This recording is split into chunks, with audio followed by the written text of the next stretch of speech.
नमस्कार साथियों, मैं अनीता श्रीवास्तव आपका हार्दिक अभिनंदन करती हूँ।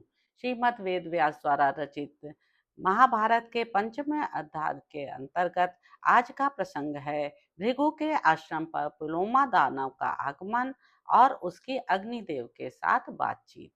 शौनक जी ने कहा, तात लोमहर्षण कुमार, पूर्व काल में आपके पिता ने सब पुराणों का अध्ययन किया था। क्या आपने भी उन सब का अध्ययन किया है? पुराण में दिव्य कथाएं वर्णित हैं। परम बुद्धिमान राजर्षियों और ब्रह्मर्षियों के आदि वंश भी बताए गए हैं, जिनको पहले हमने आपके पिता के मुख से सुना था। उनमें से प्रथम तो मैं भृगुवंश का ही वर्णन सुनना चाहता हूँ, अतः आप इसी से संबंध रखने वाली कथा कहिए। हम सब लोग आपकी कथा सुनने के लिए सर्वथा उद्यत हैं। सूतपुत्र उग्रश्रवा ने कहा, भृगुनंदन, वैशंपायन आदि श्रेष्ठ ब्राह्मणों और महात्मा द्विजवरों ने पूर्व काल में जो पुराण भली भांति पढ़ा था और उन विद्वानों ने जिस प्रकार पुराण का वर्णन किया है, वह सब मुझे ज्ञात है। मेरे पिता ने जिस पुराण विद्या का भली भांति अध्ययन किया था, वह सब मैंने उन्हीं के मुख से पढ़ी और सुनी है।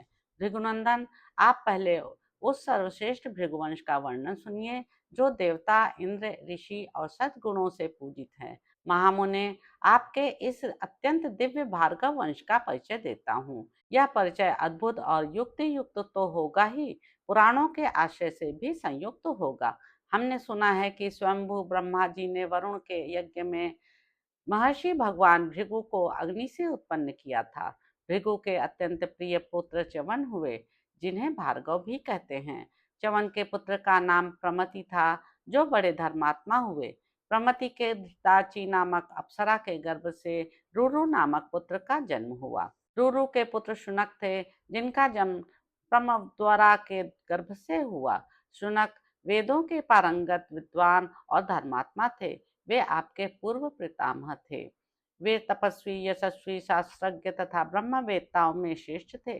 धर्मात्मा, सत्यवादी और मन इंद्रियों को वश में रखने वाले थे। उनका आहार विहार नियमित एवं परिमित था।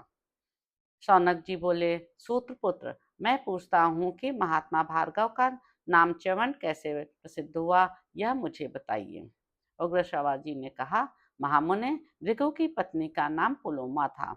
वह अपने पति को बहुत ही प्यारी थी। उसके उदर में भृगु जी के वीर से उत्पन्न गर्भ पल रहा था।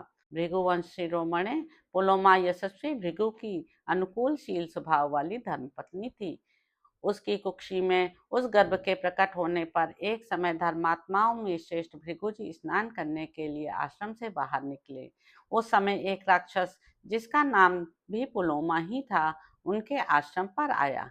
आश्रम में प्रवेश करते ही उसकी दृष्टि महर्षि भृगु की पतिव्रता पत्नी पर पड़ी और वह कामदेव के वशीभूत हो अपनी सुध-बुध खो बैठा। सुंदरी पुलोमा ने उस राक्षस को अभ्यागत अतिथि मानकर वन के फल मूल आदि से उसका सत्कार करने के लिए उसे न्योता दिया। ब्रह्मन, वह राक्षस काम से पीड़ित हो रहा था। उस समय उसने वहां पुलोमा को अकेले खड़े देख बड़े हर्ष का अनुभव किया, क्योंकि वह सती साध्वी पुलोमा को हर ले जाना चाहता था। मन में उस सुलक्षणा सती के अपहरण की इच्छा रखकर वह प्रसन्नता से फूल उठा और मन ही मन बोला, मेरा तो काम बन गया। पवित्र मुस्कान वाली पुलोमा को पहले उस पुलोमा नामक राक्षस ने वर्ण किया, किंतु पीछे उसके पिता ने शास्त्र विधि के अनुसार महर्षि भृगु के साथ उसका विवाह कर दिया। भृगुनंदन, उसके पिता का वह अपराध राक्षस के हृदय में सदा कांटे सा कट सकता रहता था। यही अच्छा मौका है, ऐसा विचार कर उसने उस समय पुलोमा को हर ले जाने का पक्का निश्चय कर लिया। इतने में ही राक्षस ने देखा, अग्निहोत्र गृह में अग्निदेव प्रज्वलित हो रहे हैं। तब पुलोमा ने उस समय उस प्रज्वलित पावक से पूछा, अग्निदेव, मैं सत्य की शपथ देकर पूछता हूँ, बताओ यह किसकी पत्नी है?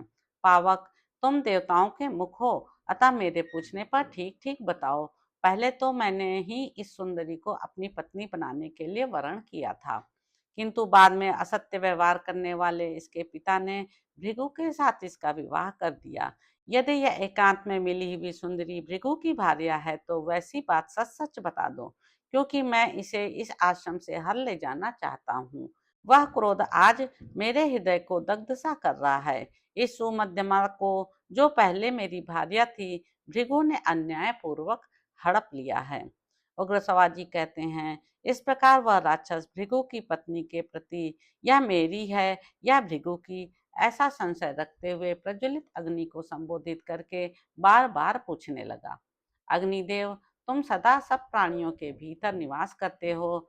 सर्वज्ञ अग्नि, तुम पुण्य और पाप के विषय में साक्षी की भांति स्थित रहते हो, अतः सच्ची बात बताओ।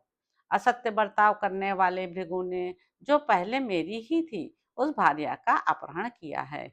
यदि यह वही है तो वैसी बात ठीक ठीक बता दो। सर्वज्ञ अग्निदेव, तुम्हारे मुख से सब बातें सुनकर मैं भृगु की इस भार्या को तुम्हारे देखते देखते इस आश्रम से हर ले जाऊंगा, इसलिए मुझे सच्ची बात कहो। उग्र सवाजी कहते हैं, राक्षस की यह बात सुनकर ज्वालामयी 7 जिह्वाओं वाले अग्निदेव बहुत दुखी हुए। एक ओर वे झूठ से डरते थे तो दूसरी ओर भृगु के शाप से, अतः धीरे से इस प्रकार बोले। अग्निदेव बोले, दानव नंदन, इसमें संदेह नहीं कि पहले तुम ही ने इस पुलोमा का वर्ण किया था, किंतु विधिपूर्वक मंत्रोच्चारण करते हुए इसके साथ तुमने विवाह नहीं किया था। पिता ने तो यह यशस्विनी पुलोमा भृगु को ही दी है। तुम्हारे वरण करने पर भी इसके महायशस्वी पिता तुम्हारे हाथ में इसे इसलिए नहीं देते थे कि उनके मन में तुमसे श्रेष्ठ वर मिल जाने का लोभ था।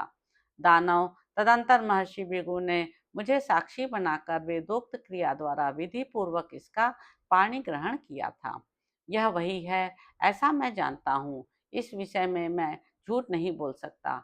दानव श्रेष्ठ, लोक में असत्य की कभी पूजा नहीं होती है। तो इस प्रकार साथियों, पौलोम पर्व में पुलोमा अग्नि संवाद विषयक 5वां अध्याय पूरा हुआ। अब आपसे अगले अंक में मुलाकात होगी। मेरे YouTube चैनल संवाद विद अनीता को लाइक करें, शेयर करें, सब्सक्राइब करें। धन्यवाद साथियों।